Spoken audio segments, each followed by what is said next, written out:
नमस्कार मित्र आणि मैत्रिणींनो, आज आपल्याला बघायचं आहे भरलेली भेंडी। आणि या प्रकारे भेंडी तुम्ही केलात तर तुम्हाला भेंडी आवडत नसतील तरी पण तुम्ही पुन्हा पुन्हा बनवून खाल हे नक्की। मी पाव किलो भेंडी घेतलेली आहेत। भेंडी आपल्याला स्वच्छ धुवून आणि कपड्याने पुसून घ्यायची आहेत।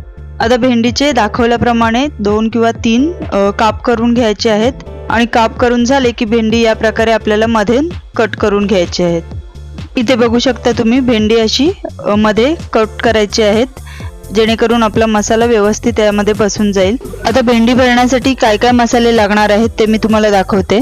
मसाल्यांमध्ये आपल्याला लागणार आहे 2 चमचा मिरची पावडर, 1 चमचा गरम मसाला, अर्धा चमचा धना पावडर आणि अर्धा चमचा हळद। पुढे आपण घेतले 3 चमचा शेंगदाण्याचं कूट आणि कोथिंबीर थोडी चिरून घेतली आहे। चवीपुरतं मीठ सुद्धा घ्यायचं आहे। आता आपण भेंडीमध्ये भरण्यासाठी मसाला तयार करून घेऊ। यासाठी मी वाटलेलं वाटण घेते। वाटणची रेसिपी हे आपल्या फणसाच्या बियाच्या रेसिपीमध्ये आहे। मी लिंक डिस्क्रिप्शन बॉक्स मध्ये देते, तुम्ही नक्कीच जाऊन पहा। तरी पण मी इथे शॉर्ट मध्ये सांगते। वाटण बनवण्यासाठी आपल्याला अर्धी वाटी खोबरं आणि 2 कांदे हे छान असे भाजून घ्यायचे आहे। सोबतच यामध्ये घ्यायचं आहे लसणाच्या 4 ते 5 पाकळ्या, कोथिंबीर आणि थोडंसं मीठ आणि हे मिक्सरला फिरवून घ्यायचं आहे। आता वाटण आणि बाकीचे सर्व मसाले आपल्याला मिक्स करून घ्यायचे आहेत, पूर्ण एकजीव करून घ्यायचे आहे। आता आपला भेंडीमध्ये भरण्याचा मसाला रेडी झालाय। आपण भेंडीमध्ये भरून घेऊया। भेंडीला आपण आधीच कट मारून घेतले होते। या प्रकारे पूर्ण आतपर्यंत मसाला भरून घ्यायचा आहे। तुम्ही इथे बघू शकता या प्रकारे मसाला भरून घ्यायचा आहे। अशाच प्रकारे मी सर्व भेंडीमध्ये मसाला भरून घेते। खूप टेस्टी भेंडी होतात, नक्कीच या प्रकारे करून पहा आणि कसे झाले आहेत हे कमेंट बॉक्स मध्ये नक्की शेअर करा। आता आपल्या इथे सर्व भेंडीमध्ये मसाला भरून झालेला आहे। आता भेंडी फ्राय करण्यासाठी मी इथे एक पॅन ठेवलेला आहे। यामध्ये आपल्याला तेल घालायचं आहे। तेल चांगलं गरम झालं की यामध्ये एक एक भेंडी सोडून घ्यायची आहे।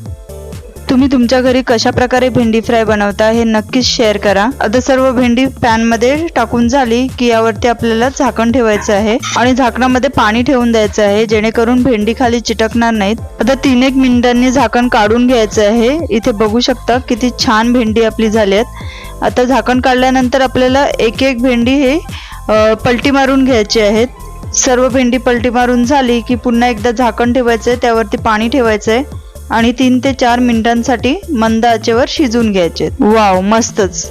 बघू शकता किती छान भेंडी आपली तयार झालेत। थोडी प्रेस करून बघायचे शिजली की नाही। इथे आपली परफेक्ट भेंडी शिजलेली आहेत। थोडी हलवून घ्यायची आणि सर्व करायचे। रेसिपी आवडली असेल तर चॅनलला प्लीज सबस्क्राईब करा, लाईक करा आणि शेअर करा आणि हो, बेल आयकॉन नक्कीच प्रेस करा। व्हिडिओ पाहिल्याबद्दल खूप खूप धन्यवाद। भेटूया अशाच छानशा रेसिपी सोबत पुढच्या व्हिडिओमध्ये।